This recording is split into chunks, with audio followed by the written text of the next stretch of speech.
Kami hormati Bapak Ibu tenaga pendidik SMA Negeri Tamalabang, yang kami hormati Bapak Ibu tenaga kependidikan SMA Negeri Tamalabang yang berkesempatan hadir pada saat ini untuk mengikuti pembahasan terkait program kami dalam kegiatan pendidikan guru penggerak pada hari ini.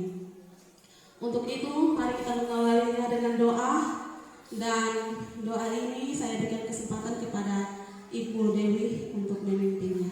Kepada Ibu dipersilakan.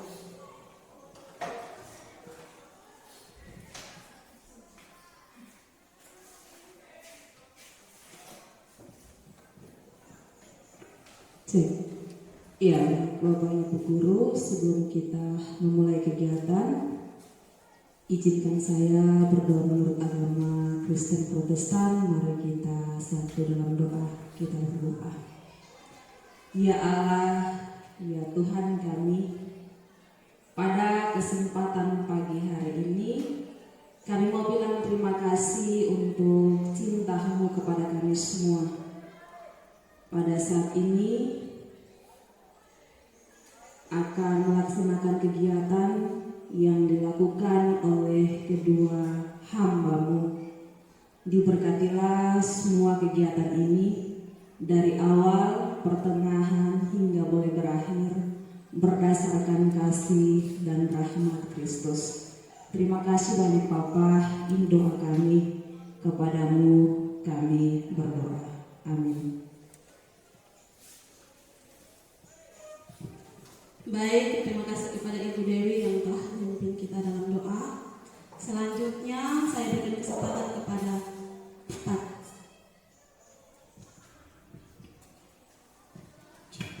Oke, baik.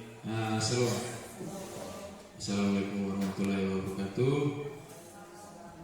Baik, di tempat yang pertama kita bersyukur kepada Tuhan Yang Maha Kuasa karena kita masih diberi kesempatan untuk hadir bersama di sini untuk kegiatan pengimbasan aksi nyata dari kegiatan pendidikan guru penggerak. Baik, saya lebih lanjut tentang materi ini. Saya akan memberitahu sedikit tentang pendidikan ini. Baik, jadi pendidikan guru penggerak ini adalah satu program yang diberikan kepada kita sebagai pendidik untuk mempersiapkan kita sebagai guru, yang dalam hal ini guru dalam pemimpin pembelajaran. Jadi mungkin teman-teman sudah pernah dengar guru penggerak ini. Banyak sekali teman-teman yang berpikir bahwa guru penggerak ini adalah satu-satunya syarat untuk menjadi kepala sekolah. Padahal ketika kita masuk dalam pendidikan ini, kita tahu benar bahwa tidak ada materi tentang bagaimana seseorang kepala sekolah menjalankan tugasnya di sekolah. Tetapi pendidikan ini dikhususkan bagi kita guru sebagai pemimpin pembelajaran. Begitu. Jadi banyak statement yang mengatakan bahwa ini adalah satu-satunya syarat untuk menjadi kepala sekolah. Menjadi kepala sekolah ini syaratnya banyak. Ini hanya salah satu syarat. Begitu. Dan di dalam materi yang kita dapat dalam pendidikan guru penggerak ini, materinya semua tentang bagaimana guru menuntun siswa. Begitu. Lalu materi yang kita dapat pada pendidikan guru penggerak ini membuka wawasan kita tentang paradigma pendidikan seperti itu. Jadi ini yang saya sampaikan kepada Bapak Ibu guru. Pendidikan ini terdiri dari kita berpendidikan selama 6 bulan. Selama 6 bulan kita mendapat 10 modul. Dan 10 modul itu dibagi dalam 3 paket. Dibagi dalam 3 paket modul. Paket 1 itu ada 4 modul, paket 2 dan 3 itu masing-masing ada 3 modul. Jadi kita menghabiskan 10 modul dalam kurun waktu 6 bulan. Dalam masing-masing modul itu tersedia alur atau tahapan yang namanya Merdeka, MERDEKA. Jadi di dalam alur Merdeka itu ya kita di situ ada, misalnya kita dapat suatu materi, kita harus lalui itu tahapan Merdeka itu. Jadi M itu mulai dari diri, bagaimana kita refleksi kita punya diri terhadap materi itu. Lalu di ada setelah M ada itu ada eksplorasi konsep, itu materi yang kita dapat seperti itu. Lalu ada R itu ruang kolaborasi. Dari itu ruang kolaborasi itu kesempatan untuk kita calon guru penggerak dalam satu kabupaten itu ya, kita berdiskusi tentang materi yang diberikan, modul yang diberikan itu. Lalu ada D itu demonstrasi kontekstual, itu kita bahas tentang materi. Kita punya pemahaman yang kita sudah baca di saat eksplorasi konsep dan ruang kolaborasi dengan teman-teman, kita tuangkan dalam demonstrasi ya, kontekstual. Lalu E yang berikut itu elaborasi pemahaman.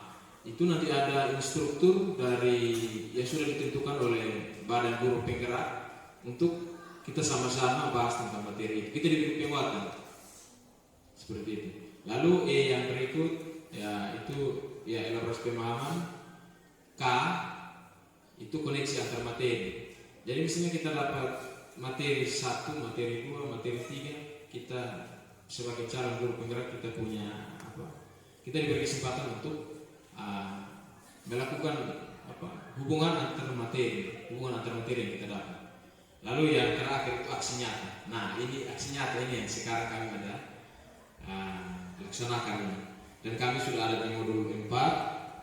Puji Tuhan di alur ini ada 17 CGP angkatan 8. Tetapi satu mengundurkan diri, 2 sudah mengundurkan diri. Jadi kami sekarang tinggal 15 orang sih. Kami terdiri dari guru SD, guru SMP, dan guru SMA. Seperti itu. Jadi kami sudah sampai modul keempat dan aksi nyatanya adalah kami melakukan pengimbasan terhadap teman-teman. Jadi pendidikan ini kita saling berbagi, saling kolaborasi untuk membagi praktek-praktek baik. Seperti itu. Jadi yang namanya sekolah itu bukan kumpulan dari individu yang saling kolaborasi untuk membangun atau mencapai suatu tujuan. Jadi sekolah tidak bisa sendiri satu orang saja, tetapi kolaborasi antara guru dengan guru. Lalu ya intinya semua warga sekolah seperti itu. Dan pada kesempatan ini saya langsung saja kita akan Bapak Ibu guru kami akan sosialisasikan beberapa materi terkait dengan budaya positif ini, tentang budaya positif. Baik, saya langsung saja.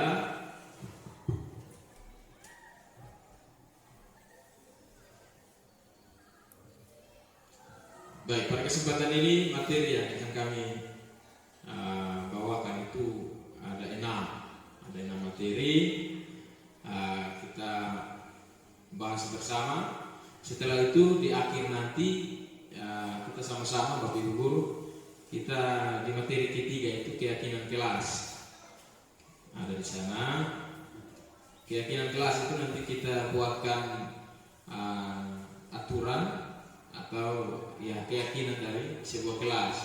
Jadi ini materi saya pikir penting untuk Bapak Ibu guru yang calon wali kelas nanti. Keyakinan kelas ini membuat kita mudah untuk mengatasi siswa yang artinya bermasalah seperti itu. Baik, kita langsung saja pada materi yang pertama, yaitu disiplin positif dan nilai-nilai kebajikan yang umum atau yang universal. Baik. Disiplin positif ini mungkin Bapak Ibu guru berpikir bahwa disiplin ini adalah seseorang yang harus menjaga kita untuk kita berbuat baik. Padahal yang namanya disiplin ini ada dalam diri kita sendiri. Dan yang namanya disiplin ini adalah bentuk kontrol terhadap diri sendiri. Ya, bentuk kontrol terhadap kita punya diri sendiri untuk mencapai suatu tujuan, dan tujuan itu bertepatan dengan nilai-nilai atau prinsip-prinsip yang mulia yang dianut oleh seseorang. Seperti itu. Lalu yang berikut, terciptanya masyarakat yang bisa saling belajar, saling merasa terkait dan terhubung satu sama lain. Karena masyarakat seperti itu akan mengambil tanggung jawab untuk pembelajarannya. Senantiasa berusaha untuk menjadi insan yang terbaik bagi dirinya. Itulah tujuan dari disiplin diri. Jadi disiplin itu sebenarnya datang dari kita sendiri. Seperti itu. Kita manusia ini punya perasaan emosi, perasaan iri, perasaan senang, suka. Itu munculnya dari dalam kita punya hati. Tetapi misalnya kita mau marah, ya, tentunya otak ini sebagai alat kontrol. Disiplin itu ada di otak. Misalnya semua marah, dia harus berpikir marah itu baik atau tidak. Ketika dia sabar, maka itulah nilai-nilai yang sesungguhnya, nilai kebajikan. Nah ini yang harus kita tanamkan kepada peserta didik supaya dia memiliki itu. Seperti itu. Jadi dari perasaan kita yang nanti kita harus kontrol pakai kita punya otak. Begitu. Jadi disiplin itu sebenarnya ada pada diri kita. Ya, nanti kita lihat lagi ke belakang, pasti nanti kita temukan kenapa sampai orang tidak disiplin. Gitu. Baik, ini nilai-nilai kebajikan secara universal seperti ini. Jadi mulai dari peduli sampai pengertian. Ini nilai-nilai kebajikan. Kebajikan kata dasarnya bajik yang artinya baik. Ini nilai yang kita harus tuju. Anak-anak harus punya ini. Peduli, rajin, integritas, rasa hormat. Seperti itu. Nah ketika kita lihat nilai seperti ini, kita juga harus lihat kita punya murid-murid. Kira-kira dorong sudah penuhi ini nilai-nilai kebajikan atau belum? Seperti ini. Ini yang umum ya, ini nilai kebajikan yang umum. Tetapi khusus kita ranah pendidikan, kebetulan kita kurikulum merdeka kita belum jalankan secara penuh. Di SMA Negeri Tambalang ini baru Merdeka Belajar. Jadi kita masih menerapkan kurikulum 2013, tetapi dalam penyelenggaraannya dimasukkanlah kurikulum merdeka, tergantung kesepakatan dari kita Bapak Ibu Guru. Baik, ini profil pelajar Pancasila yang kita harus Bapak Ibu harus setuju. Ya, profil pelajar Pancasila ini ada enam dimensi. Yang pertama, beriman dan bertakwa kepada Tuhan Yang Maha Esa. Ini saya lebih tekankan karena memang ini kita Bapak Ibu Guru punya tugas. Ya, beriman dan bertakwa kepada Tuhan Yang Maha Esa ada di bagian atas. Itu mulai dari akhlak beragama sampai bernegara. Seperti itu. Lalu yang berikut mandiri. Mandiri ini kesadaran akan diri dan situasi dan regulasi diri. Seseorang siswa mandiri apabila dia mampu menyerap semua yang kita berikan dan itu diterapkan dalam lingkungan sehari-hari. Lalu yang berikut bergotong royong. Ini meliputi kolaborasi sampai berbagi. Begitu. Jadi karena Bapak Ibu Guru, saya biasa dengar karena Bapak Ibu Guru kalau siswa tidak ada poin biar itu hati-hati. Karena secara tidak langsung kita belajar dia untuk dia tidak peduli terhadap sesama, begitu, atau dia tidak berbagi. Lalu yang berikut berkebinekaan global. Ya kita tahu khusus kita di awal saja banyak budaya, apalagi dalam konteks global. Nah anak-anak harus mampu menyesuaikan diri dengan dunia global. Nah kita guru ini punya peran penting untuk bimbing anak-anak. Jangan sampai mereka terlena. Saya pertama datang di sini tahun 2019, saya belajar banyak dari mama tua. Karena mama tua punya penekanan ada di sini, global ini. Karena mama tua lihat anak kan sembarang di Facebook, di apa. Nah itu tugas kita guru juga. Jadi anak-anak ini di rumah kedua ini di sekolah, jadi harus ada kolaborasi antara murid dan sekolah dan rumah, lingkungan keluarga, supaya kita bisa bina mereka, supaya perkembangan zaman yang datang ini mereka tidak terlena dan ya generasi Indonesia hancur begitu. Seperti itu. Lalu yang berikut ada bernalar kritis, bisa pikir jelas, memperoleh dan proses informasi sampai refleksi dan evaluasi. Lalu yang terakhir kreatif. Ya, kreatif ini gagasan original, karya yang original dan keluasan dalam berpikir. Seperti itu. Jadi ini ada 6 dimensi yang perlu kita guru pahami. Ya, karena ini yang nanti kita harus setuju kita sebagai pendidik. Baik, kita lanjut. Ya, yang kedua, teori motivasi, hukuman, konsekuensi dan restitusi serta penghargaan. Baik, jadi yang pertama kita lihat tentang motivasi. Baik, di sana kita sudah lihat ini Jane Gosen ini dalam bukunya Restructuring School Discipline dia mengatakan bahwa ada 3 motivasi perilaku manusia. Jadi kita punya anak-anak ini dia berperilaku karena ada motivasi tertentu. Motivasi tumbuh dari dalam diri. Yang pertama untuk menghindari ketidaknyamanan atau hukuman. Jadi karena anak-anak ini dia mau menghindari ini ketidaknyamanan atau hukuman, dia datang lebih pagi. Padahal itu sebenarnya bukan muncul dari dalam diri, tetapi muncul dari orang lain. Lalu yang kedua itu untuk mendapatkan imbalan atau penghargaan dari orang lain. Kita lihat ini motivasi yang dari luar. Ya, jadi untuk mendapatkan hadiah dia datang, misalnya dia datang sekolah lebih awal karena dijanjikan hadiah. Lalu yang ketiga, motivasi yang ketiga untuk menjadi orang yang mereka inginkan dan menghargai diri sendiri dengan nilai-nilai yang mereka percaya. Nah, ini tugas kita Bapak Guru sebagai pendidik. Jadi kita punya tugas agar anak-anak ini dia memiliki motivasi internal. Seperti itu. Artinya mereka menjadi diri sendiri dan mereka menghargai mereka punya diri sendiri. Dan ini yang harus kita tanamkan. Baik, kita harus menghindari yang motivasi dua di atas. Ya, kita lanjut. Jadi tujuan dari disiplin positif ini untuk menanamkan motivasi yang ketiga pada murid-murid.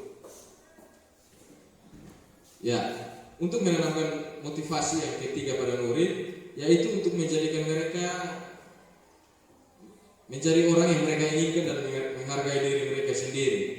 Jadi ketika murid-murid kita memiliki motivasi tersebut, mereka telah memiliki motivasi intrinsik atau motivasi yang timbul dari dalam diri yang berdampak pada jangka panjang.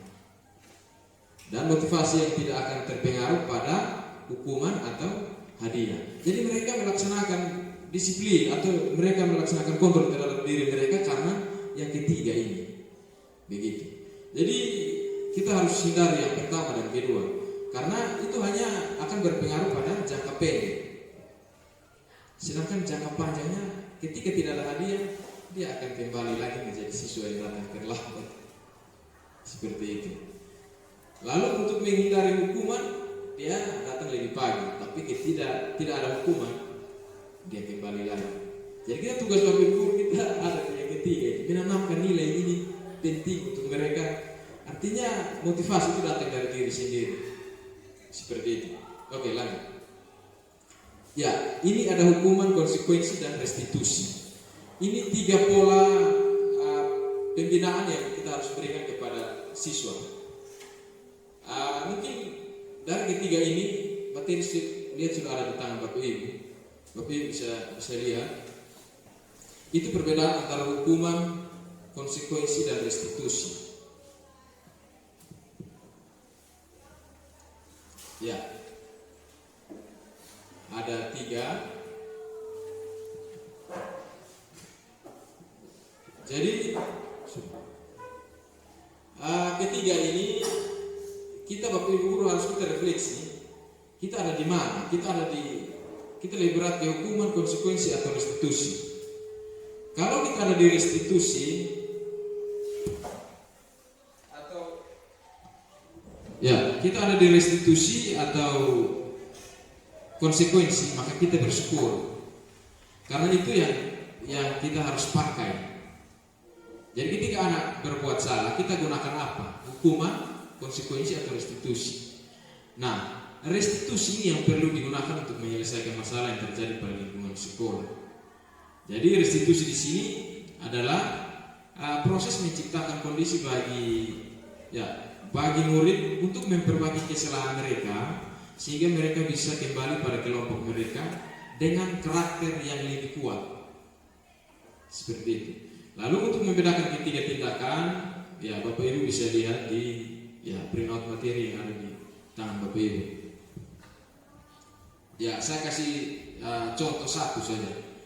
Ya, yang namanya hukuman ini sesuatu yang menyakitkan dan harus terjadi, sedangkan konsekuensi sesuatu yang harus terjadi. Dia punya perbedaan itu ada. Ya, kalau hukuman itu dilakukan sepihak, misalnya kita di lingkungan sekolah. Sedangkan konsekuensi itu dilakukan atas dasar persetujuan. Misalnya kita sementara mengajar, lalu siswa ada kita kedapatan siswa yang ngobrol dengan teman, kita langsung pergi tampar dia.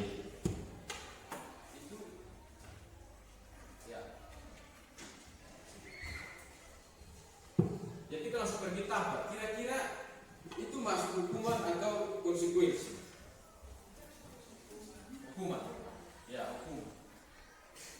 Kalau sebelumnya kita sudah buat aturan bahwa misalnya saya sebentar mengajar, bisa kita masuk kelas. Saya sebentar mengajar lalu saya dapat siswa ribut, maka dia harus seperti ini. Itu namanya konsekuensi. Karena kita lakukan atas persetujuan. Sedangkan restitusi ini kita lakukan sebagai tindak lanjut dari konsekuensi. Kita sudah melakukan perjanjian dan kita bimbing dia sehingga dia tahu dia punya masalah yang sebenarnya dan dia bisa kondisikan dia punya diri. Seperti itu.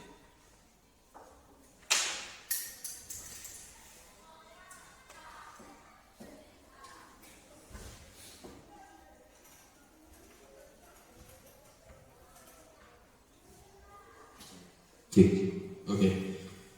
Jadi ya kita Bapak Ibu guru harus pada konteks ini, restitusi. Baik, kita lanjut. Ya, berdasarkan materi yang Bapak Ibu sudah lihat itu, kita bisa simpulkan bahwa hukuman bersifat tidak terencana atau tiba-tiba. Anak atau murid tidak tahu apa yang terjadi dan tidak dilibatkan. Itu yang namanya hukuman. Ini di dalam rumah tangga juga kita harus terapkan ini, Bapak Ibu. Karena pendidikan paling utama tadi keluarga. Anak kalau salah kita jelaskan dia baik-baik. Jangan sampai langsung lipat dia di kepala. Terakhir KDRT.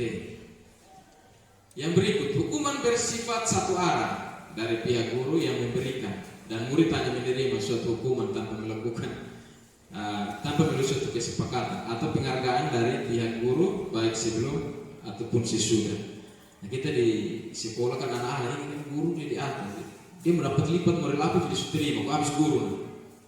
Tetapi ini secara tidak sengaja kita buat anak-anak karena dia terus dihantui dengan perasaan bersalah dan lain-lain. Seperti itu. Ya, sementara disiplin dalam bentuk konsekuensi sudah terencana atau sudah disepakati atau sudah dibahas dan disetujui oleh murid dan guru. Umumnya bentuk-bentuk konsekuensi dibuat oleh pihak guru atau sekolah dan murid sudah mengetahui sebelumnya. Dan konsekuensi yang akan diterima apabila ada pelanggaran. Misalnya saya terlambat, orang sudah sepakat harus push up, tapi itu tidak boleh. Misalnya dia terlambat, dia harus buat apa? Dia harus mencatat materi yang tertentu. Itu konsekuensi. Seperti itu. Kalau hukuman ya kita tidak tanya, langsung lipat. Habis itu baru siswa bingung, saya salah. Dia pokok di sini saya harus ikut saya, tidak ada yang banyak. Begitu. Saya dulu begitu Bapak Ibu. Saya kalau anak terlalu bandel saya lipat dia. Nanti sebentar baru dia bingung, saya bingung. Karena emosi kita tidak bisa kontrol. Baik, tapi setelah saya ini ternyata kita punya paradigma tentang pendidikan ini salah. Baik, oke. Ya, ini paling paling menarik sudah. Dihukum oleh penghargaan. Bapak Ibu, sebenarnya penghargaan itu hukuman. Saya juga baca-baca, ini ternyata kalau anak jawab benar kita kasih dia ballpoint, itu sebenarnya manja itu. Dan itu dia punya pengaruh, itu jangka pendek dan jangka panjang, itu ada di situ. Jadi ketika kasih ballpoint, jangka pendek saja dia akan baik. Tetapi jangka panjang tidak ada ballpoint, dia tidak datang pagi lagi. Nah kita Bapak Ibu guru, kita punya uang berapa beli ballpoint begitu banyak untuk kasih siswa yang saya tidak tepat waktu. Ini masalah. Saya baca saya juga, ternyata begitu. Memang betul. Kita baca itu betul. Karena jangka panjang anak itu akan kembali ke keadaan semula. Seperti itu. Lalu yang berikut, penghargaan itu tidak efektif. Ada penelitian yang mengatakan bahwa kita memberikan penghargaan itu tidak efektif. Karena anak dia akan anggap remeh. Ini dikemukakan oleh satu ahli. Dia kasih sebuah gambar dan di dalam gambar itu ada gambar wajah banyak orang. Dia kasih pertanyaan, kira-kira di gambar itu wajah mereka sama atau tidak. Padahal kita lihat secara detail gambar itu berbeda, muka orang itu berbeda. Tetapi banyak anak yang salah karena mendapat penghargaan, mereka jawab sama. Tidak efektif. Lalu yang berikut, penghargaan itu merusak hubungan. Iya, merusak hubungan mereka dalam kelas. Kita kasih ballpoint di satu orang, yang lain pasti iri. Maka mereka akan gunakan segala cara, termasuk hal negatif untuk membangkang. Lalu yang berikut, penghargaan mengurangi ketepatan. Saya pikir ini sama dengan efektif tadi. Kita manja anak lalu dia tidak tepat. Ketika tidak kasih hadiah, ya sudah. Lalu yang berikut, penghargaan menurunkan kualitas. Ya, semakin banyak ya barang itu kalau dia original, ya dia punya kualitas itu akan baik. Tetapi semakin kita kasih hadiah misalnya, dia punya kualitas semakin tidak baik karena mereka punya tujuan adalah hadiah. Seperti itu. Makanya ya Bapak Ibu makan bakso dong jangan hati-hati. Karena bakso ini enak gitu. Karena kan dia kualitas itu bahaya. Karena untuk mendapatkan uang mereka gunakan segala cara. Kita makan enak-enak sebentar 2 bulan berikut berasam urat apa lambung apa semua naik gitu. Lalu yang berikut, penghargaan mematikan kreativitas. Ya ini ya misalnya kita kasih anak untuk menggambar, biarkanlah kreativitas itu muncul dari dia punya dalam diri sendiri. Kita kasih dia menggambar, hari pertama dia gambar bagus, kita kasih dia uang. Saya jamin hari berikut dia gambar tidak bagus ya, karena dia motivasi adalah uang. Begitu. Jadi dia punya kreativitas itu akan mati, perlahan-perlahan mati. Begitu. Lalu penghargaan itu sebenarnya menghukum kita. Begitu. Jadi ini bukan berarti kita membuat Bapak Ibu agar tidak memberi pujian terhadap siswa, tidak. Kita harus beri mereka pujian. Tetapi penghargaan berupa uang, ballpoint dan lain-lain itu saya harap kita kasih kurang. Begitu. Karena ini dia punya akibat, ini ada berapa. Baik, kita lanjut. Ya, motivasi dari dalam diri. Kita harus menemukan ini. Bapak Ibu ada satu ilustrasi di sini. Seorang anak belajar untuk pertama kali menggabungkan huruf-huruf dan kata-kata serta menyadari bahwa ia dapat membaca. Timbul pijar di matanya dan sebuah senyum di wajahnya. Anak tersebut begitu gembira bahwa ia telah mempelajari dan menguasai suatu keterampilan baru. Kesadaran akan kemampuannya bahwa dia sudah dapat membaca sesungguhnya sudah merupakan sebuah penghargaan. Jika kita memberikan penghargaan kepada seorang anak pada saat dia sedang merasa bangga dengan pencapaian diri, maka kita akan mengambil kegembiraan yang saat itu sedang dirasakan secara alamiah. Dan ketika dong sudah rasa, jangan langsung kasih dong uang, karena sudah tahu pasti jadi ini uang. Itu akan mengambil mereka punya kegembiraan yang alamiah yang datangnya dari dalam mereka punya diri. Maka dengan sendirinya kita membunuh dia punya motivasi untuk belajar. Biarkanlah mereka merasakan kegembiraan itu. saya berhasil dan lain-lain. Gitu. Tetapi saya pikir satu kompetisi kalau tidak ada hadiah jadi susah. Contoh sepak bola kita siapkan kostum, hadiah, piala apa sebentar baru dia pun hadiah hanya 200 kita kecewa. Oke, kita lanjut. Ya, ini keyakinan kelas. Mengapa harus keyakinan kelas bukan peraturan kelas saja? Baik. Mengapa kita naik kendaraan harus memakai helm? Lalu mengapa kita harus memakai masker? Itu tentu ada alasan. Kita pakai helm saat berkendaraan mungkin untuk keselamatan. Kita pakai masker untuk kesehatan. Dan keselamatan dan kesehatan itu yang dimaksud dengan kebajikan, nilai-nilai yang baik. Dan kesehatan dan keselamatan ini berdasarkan itu adalah sebuah keyakinan untuk kita capai. Orang pakai masker untuk capai dia untuk menghindari virus corona, dia harus sehat.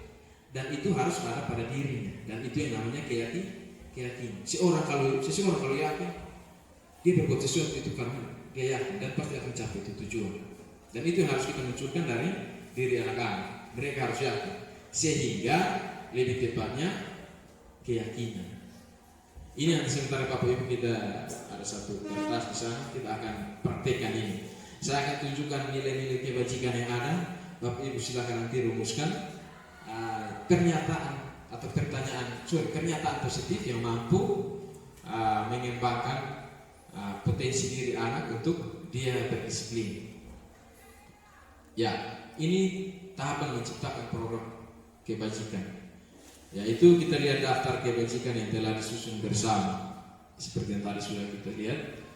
Lalu yang berikut kita tentukan nilai-nilai kebajikan yang ingin dijadikan perhatian dan kita curah pendapat dalam kelompok.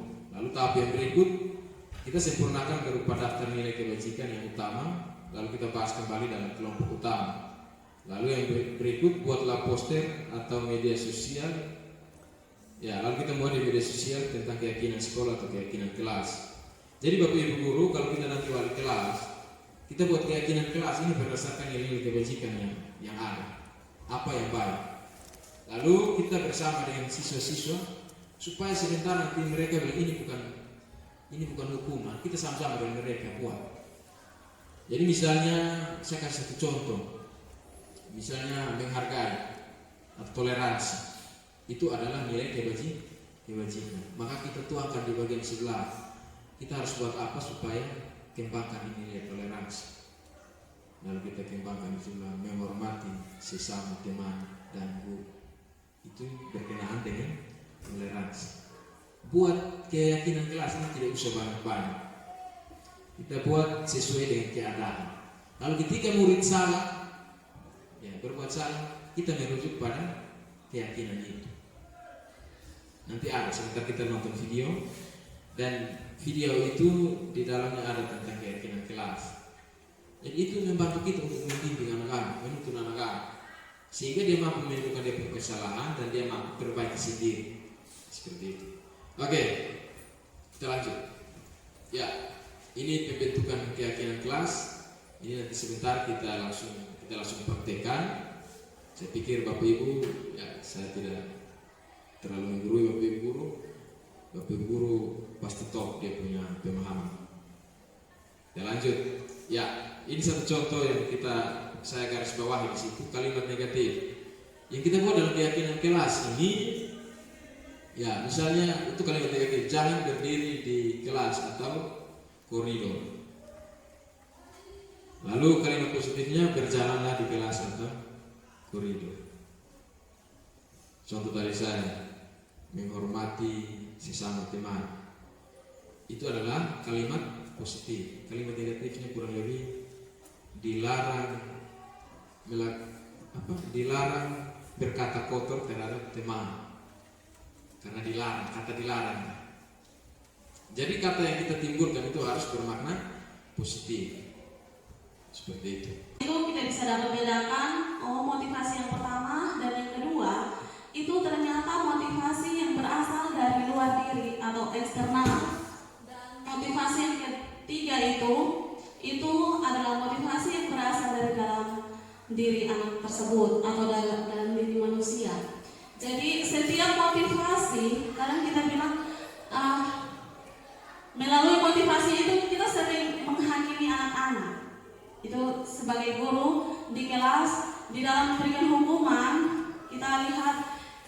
agama itu memberikan hukuman, penghargaan, itu tuh kita berperan sebagai orang yang selalu menghakimi tanpa kita melihat kebutuhan apa yang dimiliki oleh anak-anak kita gitu. Jadi kadang kita memberikan, dari awal saya juga mulai memahami, oh ternyata memberikan penghargaan itu kurang baik, karena itu hanya mewujudkan motivasi eksternalnya saja, motivasi yang timbul dari luar, karena kesadaran dalam dirinya sudah tidak ada, fokusnya ke hadiah, kado dan lain-lain. Nah, maka tadi sudah dijelaskan bahwa untuk dapat membedakan itu, kita bisa dapat menerapkan motivasi yang berasal dari eksternal atau yang berasal dari dalam diri anak-anak itu dengan melihat kebutuhan. Nah, seperti tadi, kalau siswa itu dia datang pagi hanya untuk mau dapat kado atau mau disanjungi, itu berarti kebutuhannya itu dia hanya mau senang, hura-hura, mau dapat kado, itu kebutuhannya. Jadi itu hanya bersifat sementara dan memiliki jangka waktu yang pendek. Dan kita mesti tahu bahwa motivasi itu memiliki tujuan. Semua yang kita lakukan adalah usaha terbaik. Jadi untuk mewujudkan budaya positif di sekolah itu mungkin terlalu umum, tetapi di dalam kelas kita harus melihat itu. Jadi kebutuhan dasar manusia itu atau kebutuhan dasar anak-anak itu tuh mereka mau kasih sayang, terus mereka mau memiliki rasa untuk diterima dan mau diakui.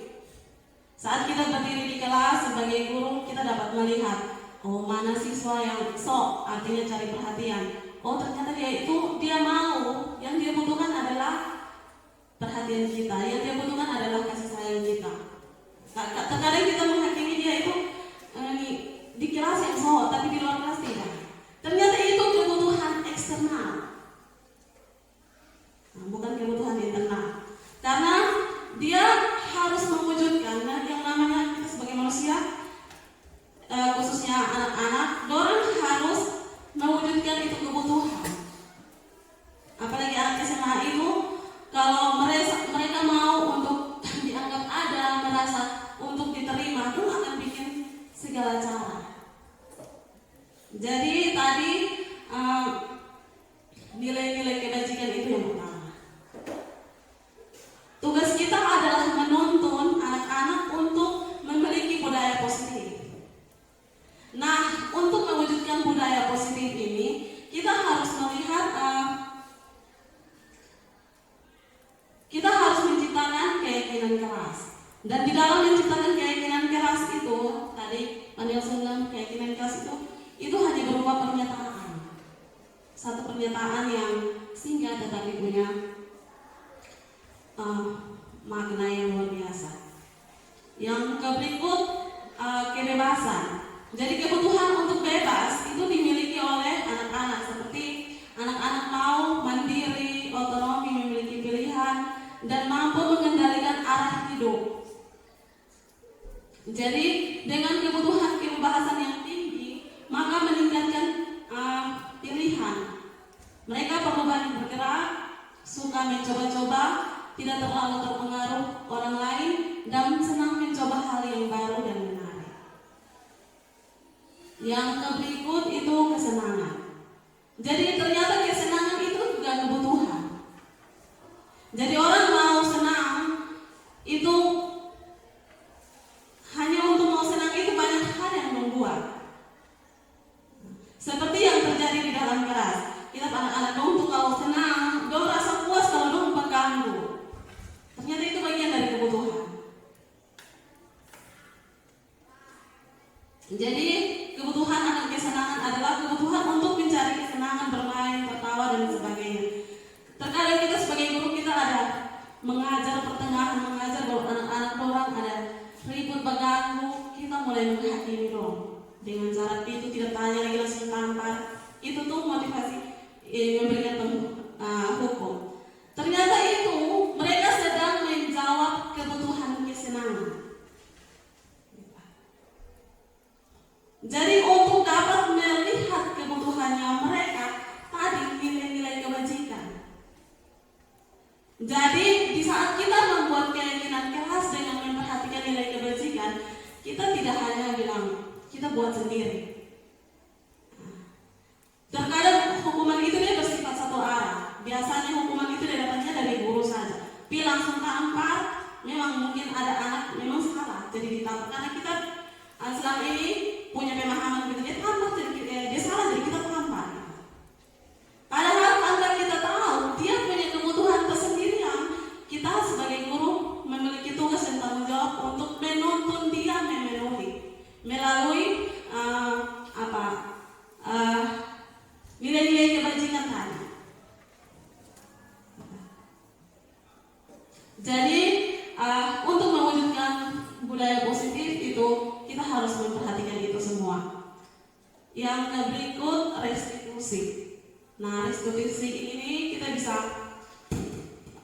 ambil video atau terdapat 5 posisi kontrol. Tadi kita sudah pelajari ada 5 posisi kontrol yang sebagai guru kita harus pahami. Nah, di dalam menghadapi anak-anak dan di dalam menjawab kebutuhan yang tadi sudah dijelaskan itu, anak ini kan punya kebutuhan yang beraneka-ragam, tapi kita sebagai guru kita harus mampu menangani itu dengan baik dan dapat membedakan posisi kita. Nah, di sini ada 5 posisi kontrol. Jadi 5 posisi kontrol itu yang pertama penghukum, yang kedua pembuat merasa bersalah, yang ketiga teman, yang keempat teman atau manajer. Pemantau dan manajer. Jadi ada 5 posisi kita. Nah, tanpa disadari kita sebagai guru, ke-5 posisi ini kita sudah terapkan. Sebagai penghukum seperti tadi sudah dikasih contoh, sebagai pembuat merasa bersalah itu juga sering kita ada lakukan tanpa kita sadari.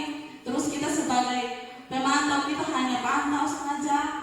Terus kita sebagai manajer di mana kita mengarahkan anak-anak. Nah, dari kelima posisi kontrol ini untuk menjawab kebutuhan anak-anak, kebutuhan peserta didik, kita harus mampu berada pada posisi kontrol yang kelima, yaitu manajer. Di mana kita menuntut untuk menemukan alasan anak-anak atau posisi segitiga restitusi juga kita akan pelajari di situ. Di situ kita akan menyelesaikan masalah dengan posisi kontrol manajer.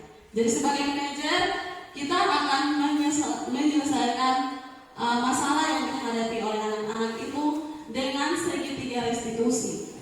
Nah, segitiga restitusi itu yang pertama kita menstabilkan identitas. Yang kedua, validasi tindakan yang salah. Yang ketiga, menanyakan keyakinan. Jadi sering kita temui masalah yang terjadi dalam kelas. Nah, untuk menyelesaikan ini, kita sudah harus punya keyakinan keras. Saat kita ada pada posisi manajer, di situ kita sudah harus punya keyakinan keras. Karena di dalam kita mengatasi atau menangani masalah yang dihadapi oleh peserta didik, kita menstabilkan identitas dengan cara mungkin setelah dibuat masalah itu dia emosinya tingkat dewa. Berarti kita menstabilkan emosinya itu dengan cara tanya kabar. Validasi tindakan yang salah itu sama dengan kita tanya dia alasan. Kenapa jadi dia buat begini? Kenapa jadi lu buat masalah? Kenapa jadi tadi lu pukul kawan? Kenapa jadi tadi lu tidak mampu menghargai teman? Itu yang bernama validasi tindakan. Itu sering kita buat. Terus yang berikut itu kita menanyakan keyakinan.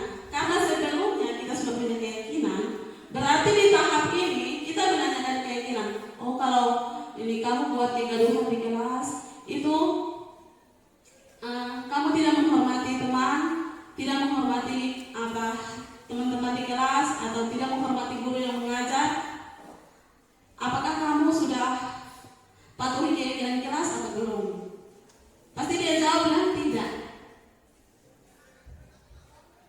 Karena keyakinan kelas yang dibuat itu dia tidak mampu menghormati atau tidak mampu, misalnya keyakinan kelas yang dibuat adalah menciptakan kerukunan kelas. Karena dia sudah buat masalah, ini keyakinan kelas ini kan kita sepakat bersama-sama kemarin antara guru dan siswa. Jadi ada beberapa keyakinan kelas di situ, salah satunya menjaga kerukunan. Nah, dalam perjalanan ternyata si anak ini dia tidak mampu menjaga kerukunan karena secara spontan dia emosi. Nah, kalau kita guru berperan sebagai penghukum, berarti kita bertanya lagi, kita bilang langsung kita tantang. Lu ada tahu tidak kita keyakinan kelas begini-begini? Itu sebagai penghukum. Tapi kalau kita berperan sebagai manajer, kita panggil dia baik-baik. Ada 3 tahap. Kita panggil dia baik-baik. Kita menstabilkan identitas dengan cara seperti tadi, menanyakan alasan kenapa dia melakukan itu. Setelah dia memberikan alasan, maka kita memberikan solusi dengan berpatokan pada keyakinan kelas itu. Kenapa kamu tidak ini? Kenapa kamu buat kegaduhan? Kamu tahu kalau itu tuh membuat kamu tidak mampu menjaga keyakinan kelas. Akhirnya dia minta maaf ibu. Kemarin memang kita sama-sama bikin keyakinan kelas, tapi hari ini saya tidak mampu jaga keyakinan kelas. Maka saya minta maaf. Dengan begitu, maka motivasi yang ada dalam diri anak itu bukan eksternal, tetapi internal. Jadi kalau melihat ini, saya merasa kalau memang kita guru, kita yang harus lebih banyak belajar dari tindakan anak-anak, supaya kita dapat mampu memposisikan diri kita apakah sebagai manajer atau sebagai pemantau, atau sebagai teman, atau sebagai pemberi orang yang selalu memberikan hukuman. Tetapi kita dituntut untuk mampu menjadi manajer. Jadi itu saja yang mungkin dapat saya sampaikan. Mesti kita ingat bahwa untuk mewujudkan budaya positif, kita harus mampu menjadi guru yang mampu menjadi manajer, bukan pemberi hukum. Jadi kalau ada teman-teman termasuk saya yang selama ini masih memberikan hukuman berlebihan, itu berarti kita harus mengubah menjadi seorang manajer. Baik, selanjutnya kita akan nonton video bersama, dan saya berikan kesempatan kepada teman-teman setelah menonton video ini, kita diharapkan untuk bisa membuat keyakinan kelas. Sebelum membuat keyakinan kelas, kita membuat nilai, ada beberapa nilai kebajikan yang sudah ditayangkan tadi. Kita bisa membuat keyakinan kelas dengan berpatokan pada nilai-nilai kebajikan itu. Jadi saya kasih contoh, keyakinan kelas itu cuma satu pernyataan saja. Jadi sebelum kita sebelum kita ada di sini, termasuk saya, sebelum saya memahami ini, saya menganggap bahwa keyakinan kelas itu sama dengan peraturan yang kita buat. Seperti guru mata pelajaran, kita masuk di kelas, kalau 3 kali pertemuan tidak hadir berarti sudah tuntas mata pelajaran. Kita ubah peraturan menjadi keyakinan dengan berpatokan pada nilai-nilai kebajikan.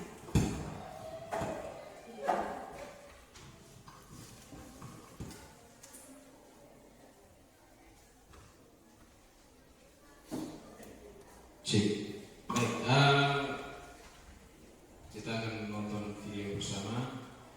Ya, jadi kebutuhan dasar manusia sampai ada 3 materi ini.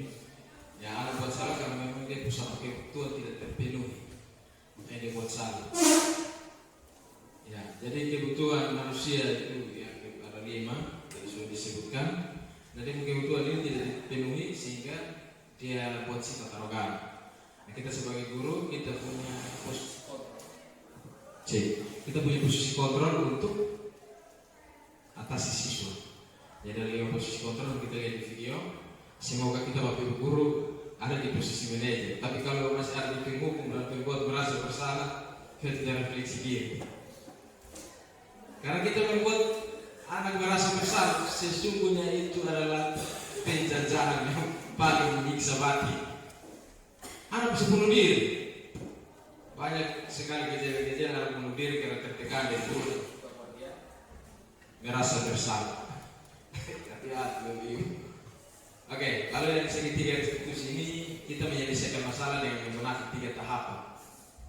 Ketika kita sudah di posisi manajer berarti kita menggunakan segi 3 institusi menyelesaikan masalah. Saya pertama tangani masalah. Saya tidak tahu dia terakhir membuat firman. Tapi ini saya jujur. Karena memang kita tidak belajar dari segi 3 institusi.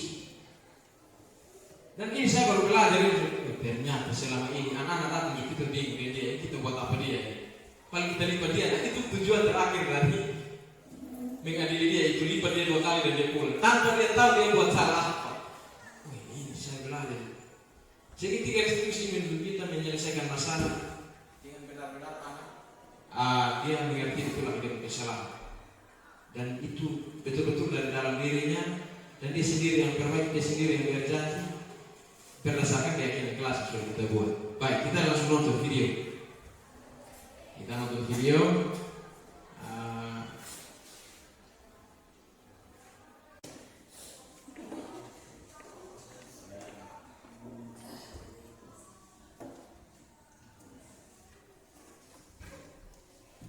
Tetap sama.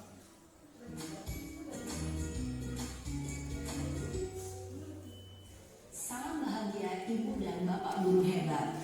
Dalam penerapan disiplin positif restitusi, salah satu program yang dikembangkan adalah 5 posisi kontrol.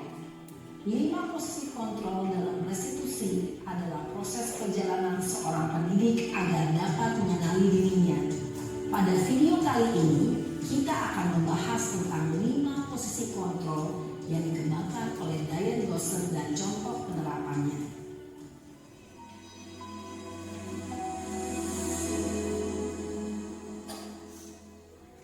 5 posisi kontrol itu adalah 1. Posisi penghukum, 2. Posisi pembuat merasa bersalah, 3.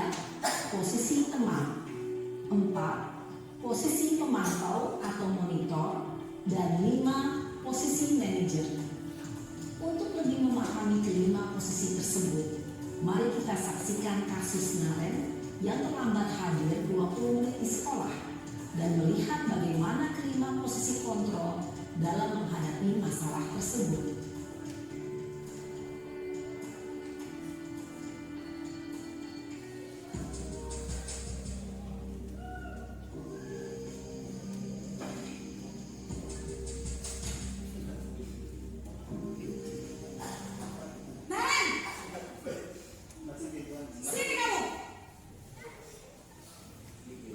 Selamat pagi, Bu.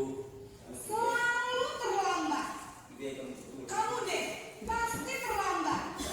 Maaf, Bu. Saya Apa? Apa coba? Alasan kamu apa lagi? Kapan sih kamu tidak terlambat? Malas sekali ya kamu jadi anak. saya Dasar pemalas. Gak kapok-kapok sih kamu. Sudah berapa kali terlambat? Sana, kamu keliling lapangan basket 2 kali. kenapa saya harus keliling lapangan basket, Bu? Kenapa? Kamu melawan ibu. Berani-beraninya jawab. Sudah terlambat, masih berani jawab pula. Sekarang, keliling lapangan basket 5 kali sekalian. Biar kapok. Cepat. Pergi sana ke lapangan basket. Posisi penghukum biasanya berbicara dengan nada tinggi, menghardik, menunjuk-nunjuk, menyakiti, dan menyindir. Hukuman bisa berupa fisik maupun psikis. Ibu dan Bapak Guru hebat, dampak yang terjadi pada murid ketika guru berada pada posisi penghukum adalah murid cenderung akan memberontak, bahkan menyimpan dendam.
pembuat rasa bersalah berbicara dengan nada tenang, cenderung lembut.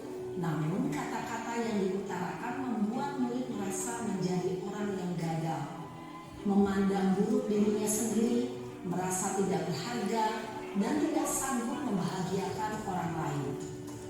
Ketika guru mengambil posisi pembuat rasa bersalah, murid akan menganggap dirinya yang bersalah dan ia akan menyimpan emosi negatif tersebut di dalam dirinya.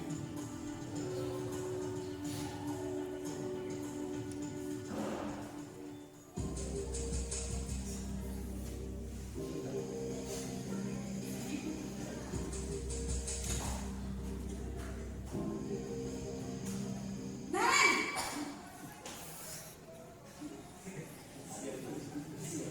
Selamat pagi Bu.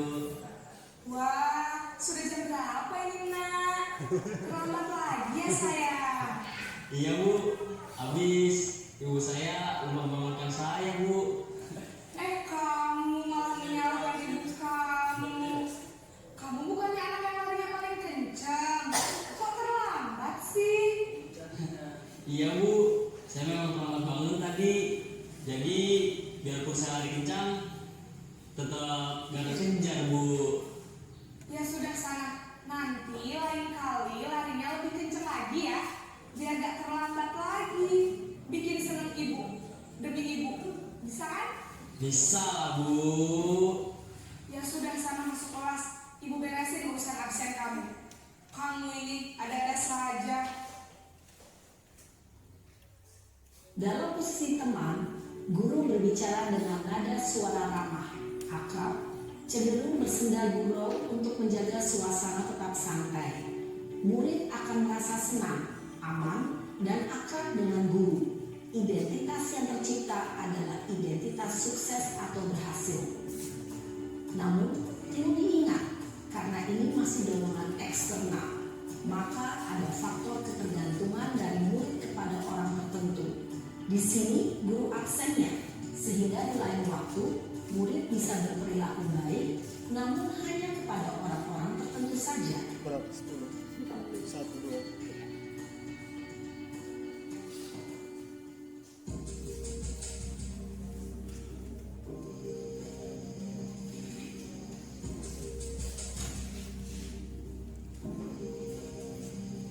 Naren!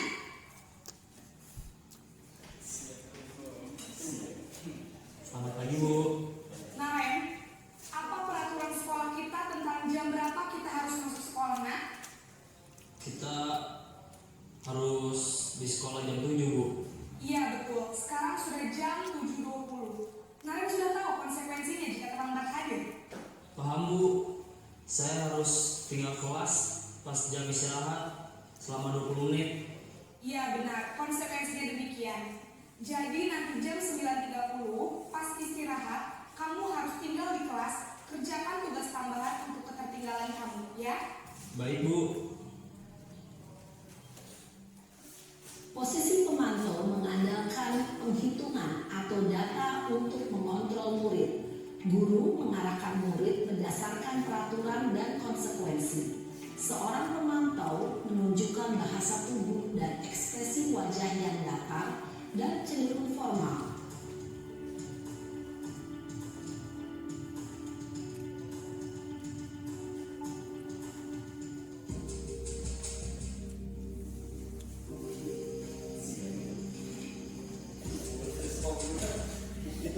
Itu dulu Pak sekolah. Naren!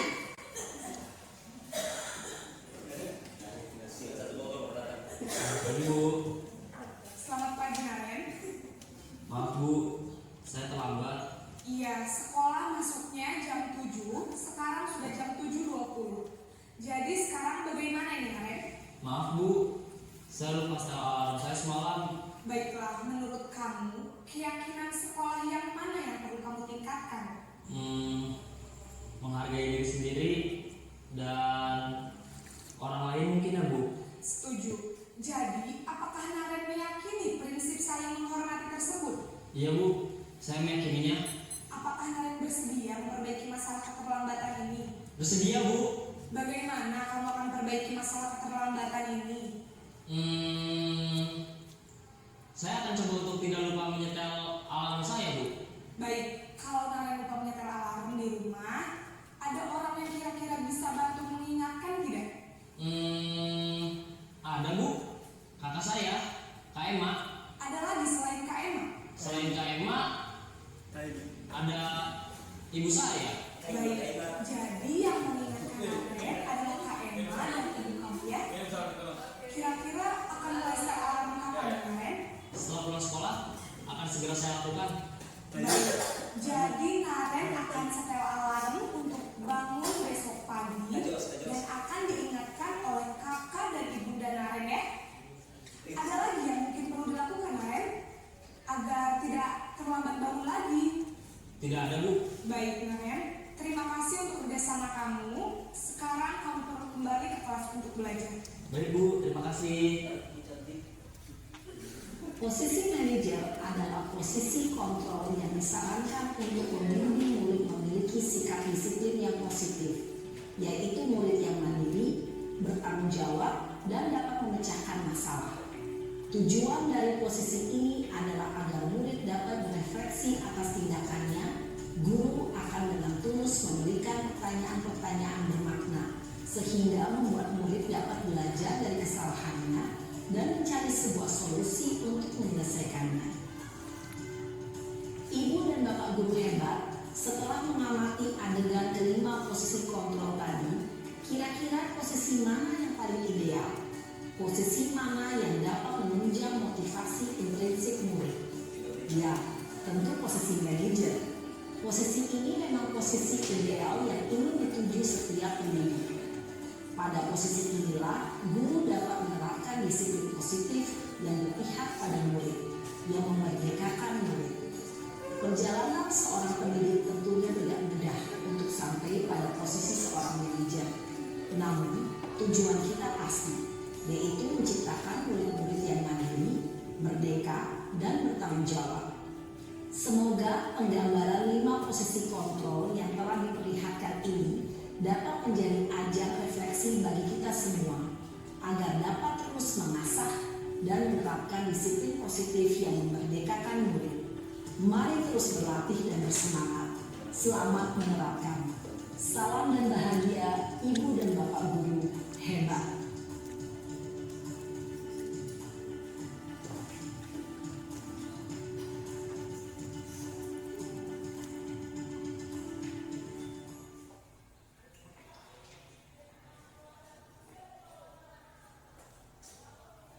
Oke, baik Bapak Guru. Itu tadi 5 posisi kontrol ya.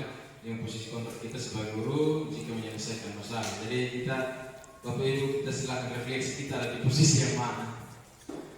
Ya, kita di sini, saya baru tanya kenapa terlambat, dia bilang saya lupa bangun terlambat, saya terlibat kenapa bangun terlambat. Begitu. Ya, tapi ya, kita belajar agar kita bisa merubah ini. Baik. Tadi saya sempat bilang kalau kita saya bingung menyelesaikan sebuah masalah. Nah ini tiga institusi yang bisa kita selesaikan masalah sehingga ini efektif, tepat guna. Karena saya pernah tangani masalah, saya tidak tahu di terakhir mau kemana. Kita tanyakan kesalahan, tetapi kita tidak bisa perbaiki di situasi. Kita tidak bisa perbaiki di situasi macam anak harus buat apa supaya dia tidak kembali lagi berulang. Begitu. Mari kita lihat ini segitiga restitusi. Yang pertama menanyakan menstabilkan identitas, lalu validasi tindakan yang salah, dan yang terakhir menanyakan keyakinan kelas. Jadi kita mengadili, bukan mengadili, kita membimbing atau menuntun anak-anak sesuai dengan keyakinan kelas yang kita sudah buat. Lalu kita memposisikan kita punya diri sebagai manajer dan penyelesaian masalah yang menggunakan segitiga restitusi. Nanti Bapak Ibu, videonya saya bisa share kepada Bapak Ibu supaya Bapak Ibu bisa belajar. Dan kalau memang butuh materi tentang ini, saya dikasih. Gitu.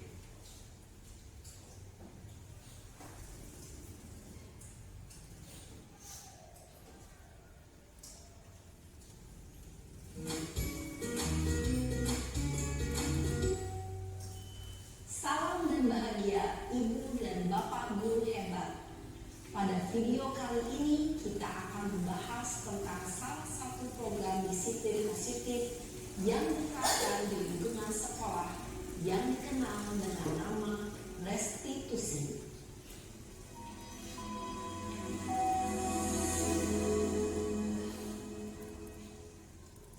Restitusi dikembangkan oleh pakar pendidikan Diane Dawson berlandaskan pada teori kontrol Dr. William Blaser. Segitiga restitusi adalah suatu proses dialog yang dijalankan oleh guru atau orang tua agar dapat menghasilkan murid yang mandiri dan bertanggung jawab. Pada saat guru di posisi manajer, aspek yang dikembangkan pada murid adalah motivasi intrinsik, sehingga penanaman nilai-nilai kebajikan dapat tumbuh dan berkembang menjadi suatu kebiasaan positif yang akhirnya membentuk karakter murid. Proses dialog ini terdiri dari 3 langkah yang digambarkan pada ketiga sisi pada segitiga restitusi. Sisi pertama adalah menstabilkan identitas. Sisi yang kedua adalah validasi tindakan yang salah. Dan sisi yang ketiga adalah menanyakan keyakinan. Ibu dan Bapak guru, berikut ini akan ditunjukkan bagaimana seorang guru berada dalam posisi manajer menggunakan penerapan segitiga restitusi.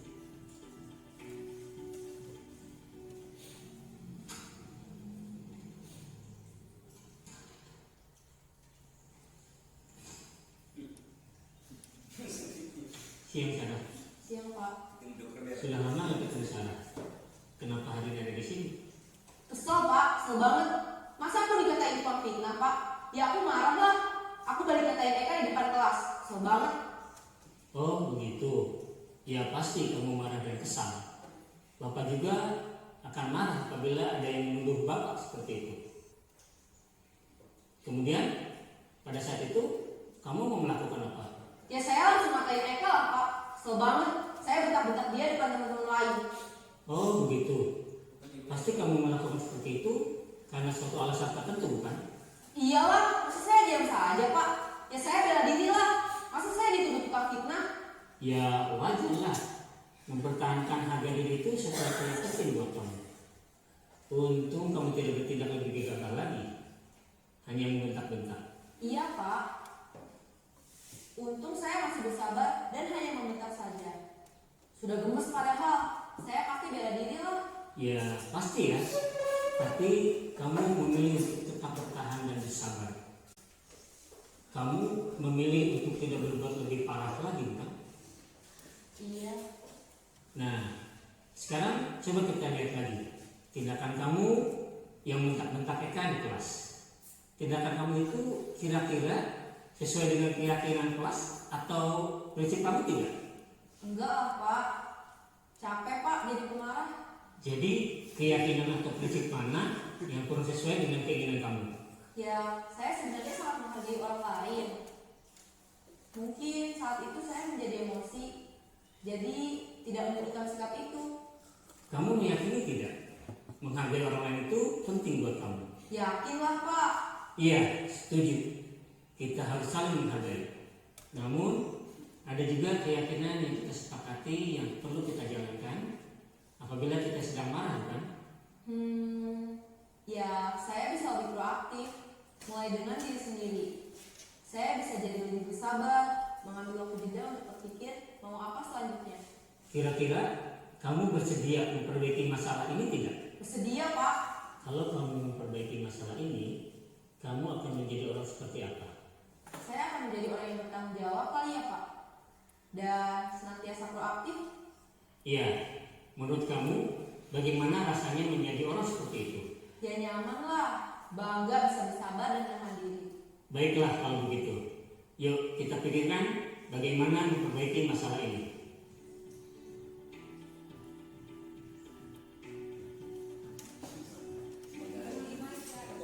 Ibu dan Bapak guru hebat, baru saja kita menyaksikan contoh bagaimana seorang guru berada dalam posisi manajer menggunakan penerapan segitiga restitusi.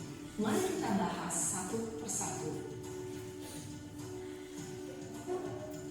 Pada sisi pertama, menstabilkan identitas berdasarkan pada prinsip bahwa membuat kesalahan adalah bagian dari proses pembelajaran.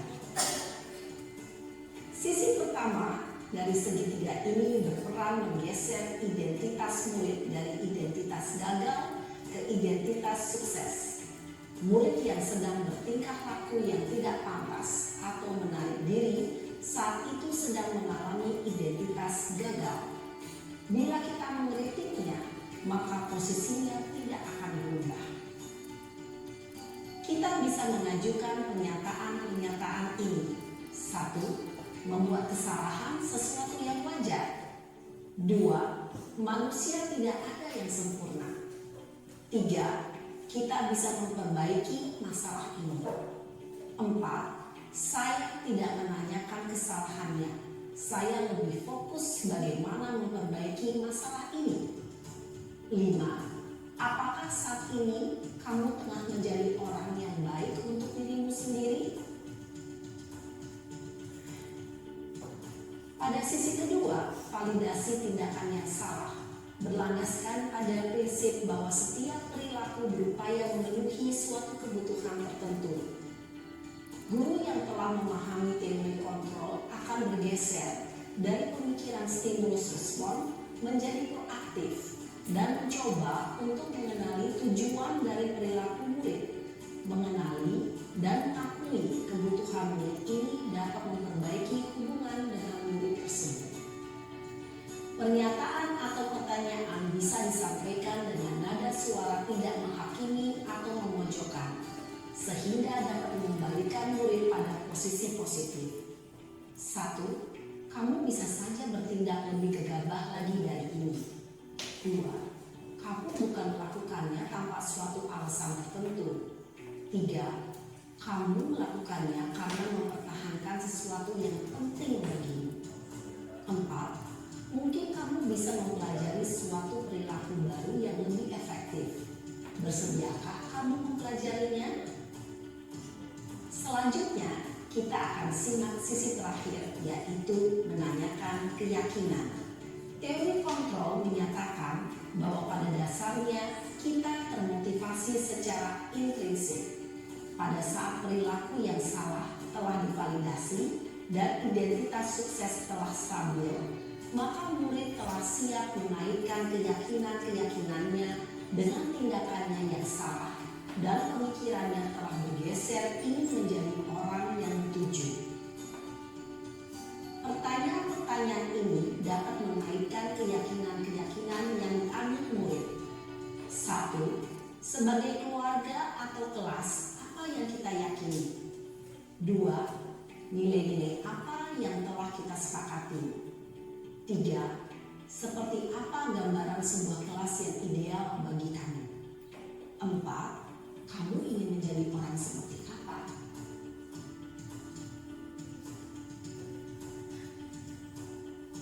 Dalam menerapkan segitiga restitusi, perlu diperhatikan beberapa hal, yaitu 1. Perilaku yang salah perlu dikaitkan dengan nilai-nilai atau keyakinan-keyakinan yang telah disepakati atau dituju. 2. Kesediaan orang yang melakukan kesalahan untuk memperbaiki masalah. 3. Pemecahan masalah sebisa mungkin relevan atau memiliki hubungan dengan masalah yang ada. 4. Usaha. Perlu adanya suatu usaha perbaikan dari pihak yang berbuat kesalahan. 5. Waktu. Perlu didedikasikan waktu dari pihak yang berbuat kesalahan. Tanyakan kapan akan mulai diberlakukan usaha untuk memperbaiki masalah. Dengan memahami struktur penerapan segitiga restitusi, diharapkan guru dapat menerapkan posisinya sebagai manajer dengan mengajukan pertanyaan-pertanyaan bermakna yang dapat membuat murid menjadi lebih percaya diri, bertanggung jawab, dan mandiri. Nah, ibu bapak guru, perlu tidaknya mengikuti ketiga tahapan dalam segitiga restitusi bergantung pada ringan beratnya suatu permasalahan. Misalnya, bila permasalahan tersebut ringan, maka tidak perlu dijalankan secara berurutan. Bahkan bisa semudah menanyakan apa keyakinan yang kita sepakati. Dengan menjalankan segitiga restitusi dengan mengajukan pertanyaan-pertanyaan bermakna, diharapkan murid menjadi lebih kuat secara pribadi, dapat mengungkap wawasan murid agar dapat menyelesaikan permasalahannya sendiri, semakin percaya diri, mandiri, dan merdeka. Salam dan bahagia, Ibu Bapak Guru hebat.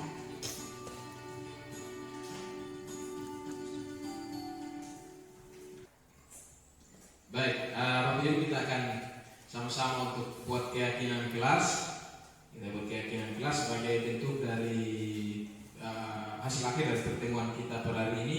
Ini menjadi bahan acuan untuk nanti teman-teman ada yang wali kelas bisa gunakan keyakinan kelas ini pada awal pertemuan supaya bisa membina atau bisa mendidik kita punya anak-anak ketika mereka bisa berbuat salah.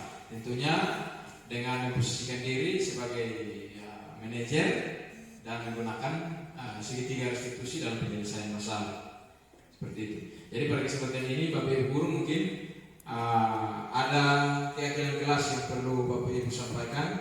Nanti Bapak Ibu sampaikan tidak banyak, kita punya kesepakatan kelas itu 3 sampai dengan 7 saja supaya anak bisa ingat dan dia bisa menjalankan. Jadi keyakinan kelas itu kita buat, setelah itu kita tentukan nilai kebajikannya apa. Seperti itu. Baik, keyakinan kelas yang pertama ini kira-kira apa Bapak Ibu? Ya, 1 orang mungkin. Ya. Baik, yang pertama tadi. Terima kasih banyak atas kesempatan yang diberikan kepada saya.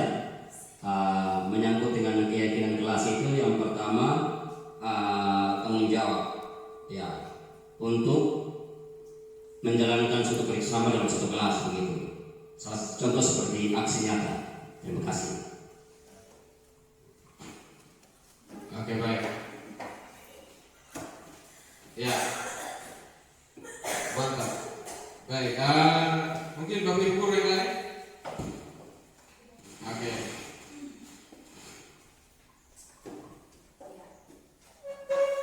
Baik, menurut saya Cik.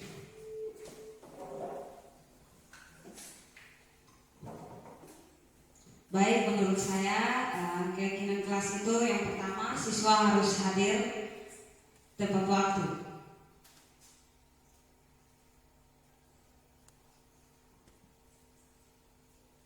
Siswa harus hadir di kelas tepat waktu.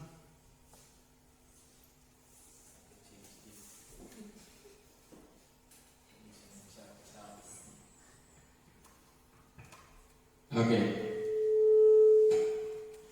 Ya, siswa hadir di kelas tepat waktu. Baik, nilai kebajikan apa yang kita tuju Bapak Ibu? Kira-kira. Disiplin. Oke. Disiplin. Ya, sambil kita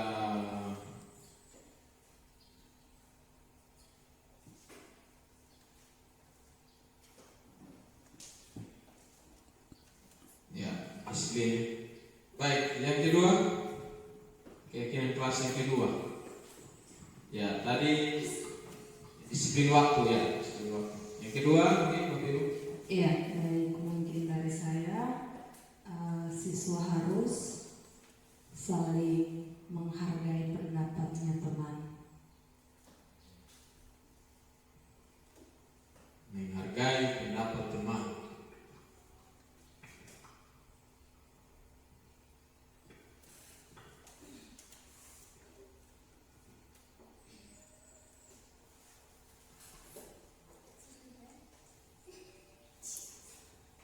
Oke, nilai kebajikan apa yang kita capai dari ini? Keyakinan kelas yang kedua. Menghargai pendapat. Itu berkenaan dengan apa tadi?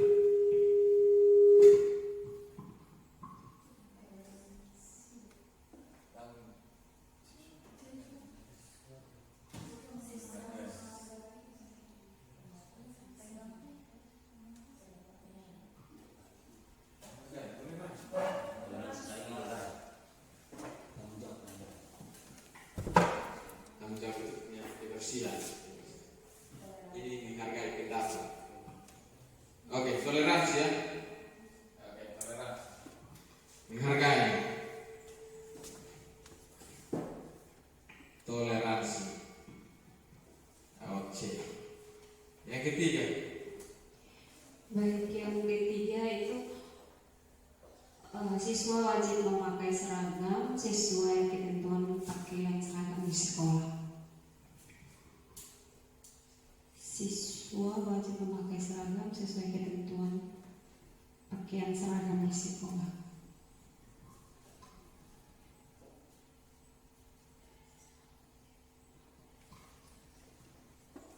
Ya, menggunakan seragam sesuai dengan ketentuan sekolah. Ini masuk pada nilai kebajikan apa ya? Oke. Keteraturan. Keteraturan. Dan kehormatan. Iya, keteraturan. Oke. Tambah lagi. Ya, kita buat 5 nih.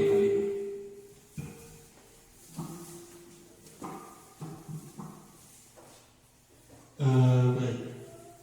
Yang berikut adalah siswa harus selalu menjaga kebersihan di dalam kelasnya masing-masing. Menjaga kebersihan.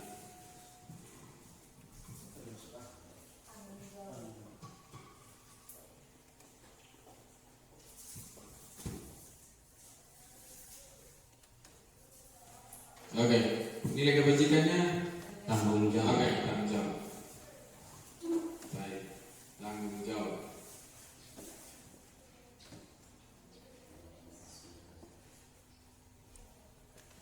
Ya, kita tambah satu lagi.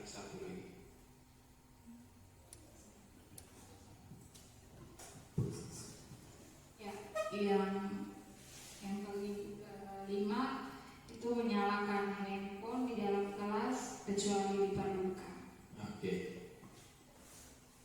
Menyalakan handphone kecuali diperlukan. HP saya dekat. Kita belum dari lagi. Oke. Menyalakan handphone. Baik, ini nilai kebajikan apa yang kita tuju, Bapak Ibu? Keteraturan. Oke, keteraturan.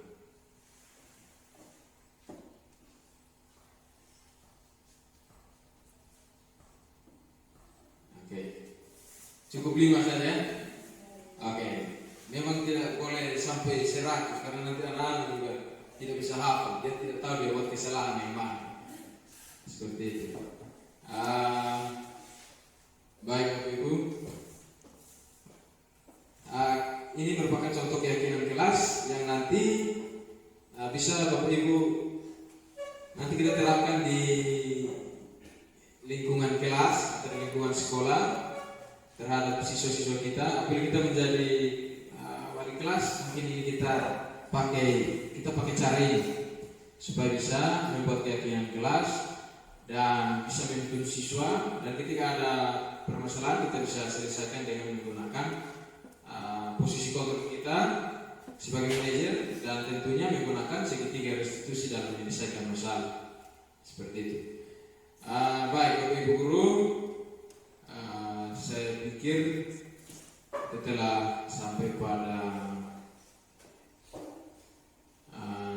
materi kita yang terakhir, dan kita telah menghasilkan sebuah keyakinan kelas. Ini akan saya tindak lanjuti.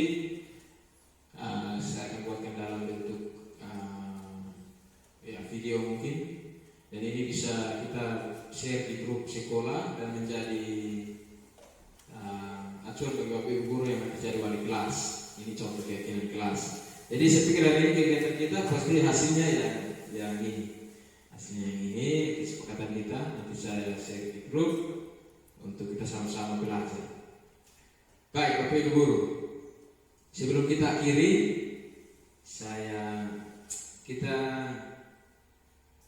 kita tes otak dulu Bapak Ibu Guru. Tes otak, tes mesti konsentrasi atau tidak.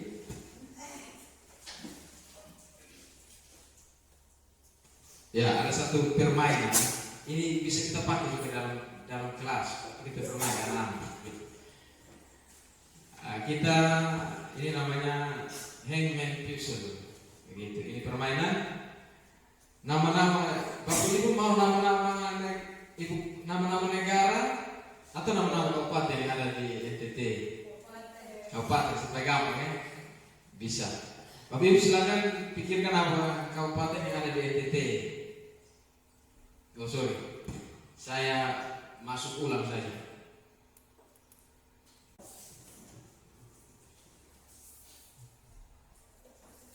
Ya ini kita refreshing Bapak Ibu. Materi kita sudah selesai. Kita refreshing sebelum kita berdoa dan mengakhiri kegiatan kita ini. Oke. Nama kabupaten ya, supaya gampang.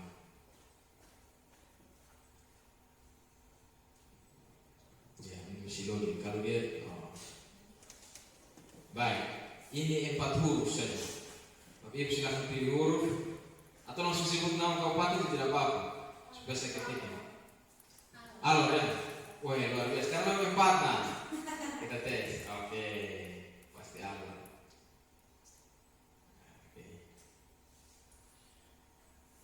Oke, good work artinya kerja bagus. Ini alur ibu kotanya apa begitu? Ya, ini merupakan pengetahuan yang terintegrasi. Ketika kita menyebut nama kabupaten pasti tahu. Ya. Nah, dia langsung garisi.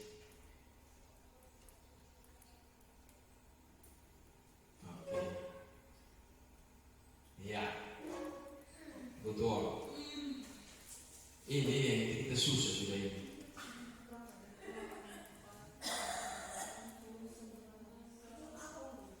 Intinya kabupaten ini tidak keluar dari NTT. 1, 2, 3, 4, 5, 6, 7, 8, 9, 10, 11. Bapak Ibu, clue-nya bisa disebut salah satu huruf supaya mencari membantu. Sumba Barat. S ya. Oke, ini sudah ada huruf bantu S. Nama-nama ibu kota kabupaten.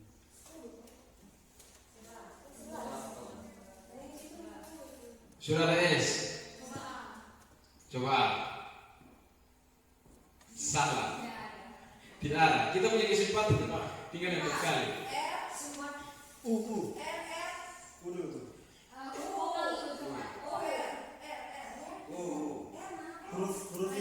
I bawahnya. Ya. I atau U?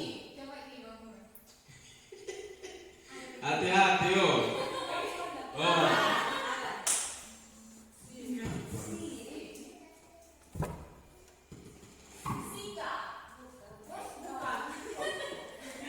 Itu nama ibu kota. Kabupaten.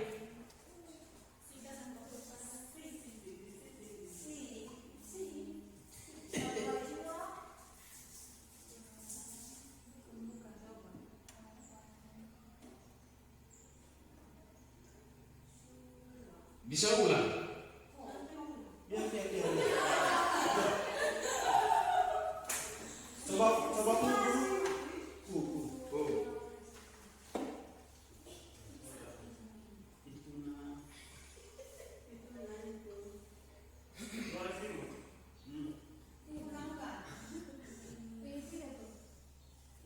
Iya, bisa jadi. Ada kabupaten Flores Timur toh?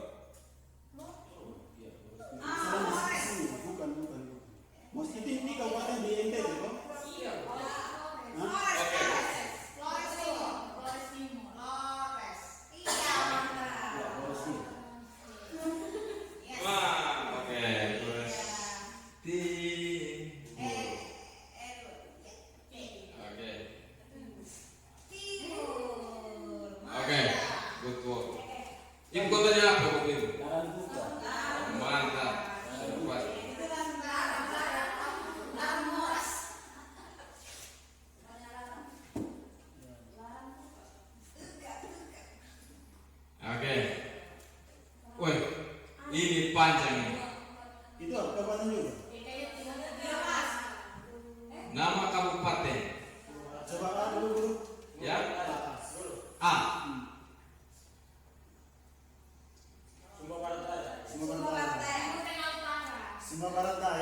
Salah. Coba O. Oh. Ampang Selatan. Ampang Selatan. Coba Ampang. Sudah. P. P itu Ampang Selatan. Timur Tengah Barat. T. Itu Timur Tengah Barat. I. Timur Tengah Selatan.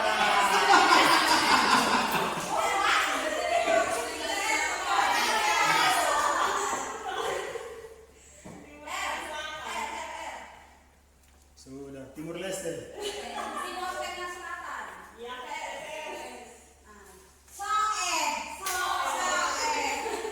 Orang soal yang buat ini game nak kawan. Timur Tengah Selatan. Oke. So kita terus Oke. Kabupaten apa? Belu Enden. Oke. Belu Makaas. Makaas itu keras. Atambua. Oke.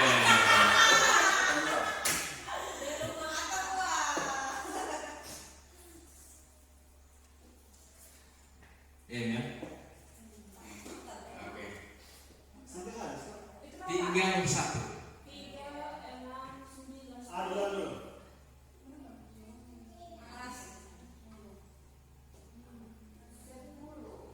Hanya satu. N. Oke. Meres.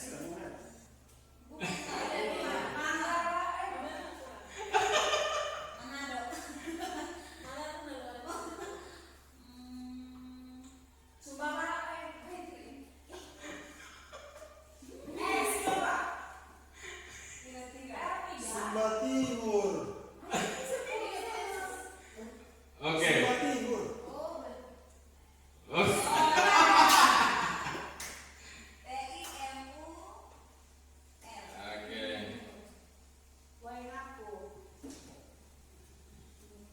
Sumba Timur ibu kotanya.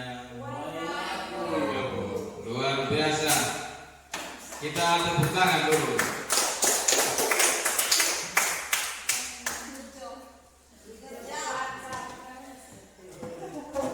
Oke. Kita tulis nama dari apa? Nama tim kita. Tim apa? Supaya kami masukkan ini di. Oh iya, semangat. Dan ini sekarang kenapa Jos? Guru Kepalus. Oke, kita dapat sertifikat ya Bapak Ibu Guru. Ya, karena kita berhasil menjawab nama di kota kabupaten yang ada di Nusa Tenggara Timur. Baik, di akhir pertemuan kita, terima kasih Bapak Ibu Guru. Kita telah bersama mungkin kurang lebih 2 jam. Terima kasih buat kebersamaan kita. Tidak ada sesuatu yang diberikan kepada Bapak Ibu Guru. Kami ucap terima kasih sungguh-sungguhnya. Penghargaan terbesar terhadap Bapak Ibu Guru atau hadiah terbesar terhadap Bapak Ibu Guru adalah Ibu Guru mampu, Bapak Ibu Guru mampu menjadi guru yang mampu menuntun siswa, mampu memposisikan diri sebagai manajer dan mampu menyelesaikan masalah dengan menggunakan segitiga restitusi. Itu adalah hadiah terbaik yang Bapak Ibu miliki dan saya yakin Bapak Ibu hari ini telah memilikinya. Dan di akhir dari kegiatan kita akan berdoa dan mungkin saya serahkan sepenuhnya kepada Ibu Frederika. Baik, tidak terasa pertemuan kita hari ini telah berakhir. Semoga semua yang telah kita pelajari kita dapat mampu mewujudkan budaya positif di lingkungan sekolah kita. Dan untuk menutup kegiatan kita pada hari ini, saya minta kesediaan Ibu Eka untuk memimpin kita di dalam doa. Kepada Ibu dipersilahkan.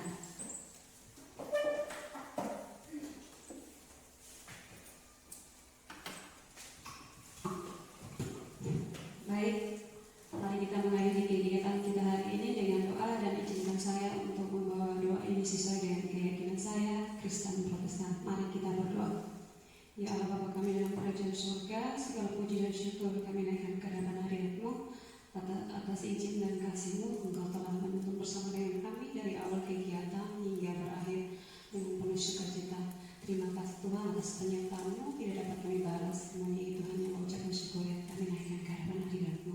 Ya Tuhan, ini doa dan misi baik kami Bapa, mendengar mengampuni segala dosa dan pelanggaran kami. Hanya kepada-Mu kami berdoa. Haleluya. Amin.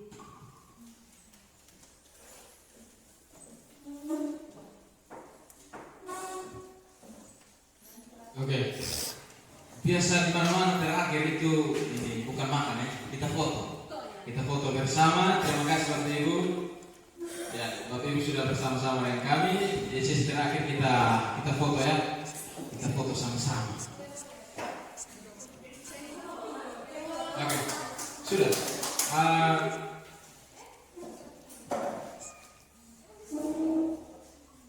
Oke, kita akhiri sampai di sini. Selamat siang Bapak Guru.